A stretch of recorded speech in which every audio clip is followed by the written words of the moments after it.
It's proving a popular option for people in recession-hit France who don't want to spend their money eating out. At Cook & Go, you learn to make a 3-course meal, then you take it home and eat it. Its shops have 65,000 customers a year. But none of this would have been possible were it not for the large dollops of cash poured into the business by private investors, so-called business angels. I raised about 2 million euros with business angels.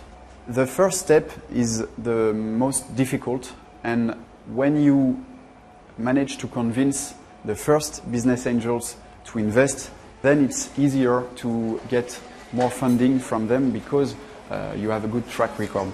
If only every startup in France had this much support. There are 4.5 million small firms in France, and they create 85% of all the new jobs. But most of the firms are tiny. 4 million of them employ 3 staff or less. Entrepreneurs complain that their businesses are held back by a lack of funding sources.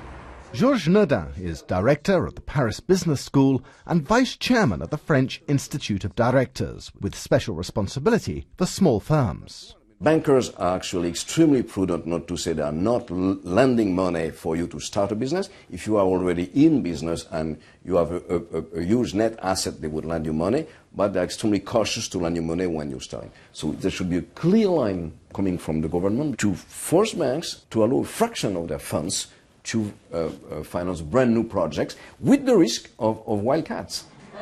That's a widespread call from small businesses, but the banks could put up resistance. They lost their taste for funding startups in the recent economic downturn, and they'll probably need to see a lot more success stories like Cook & Go before they get their appetites back. Jeremy Howell, BBC News, Paris.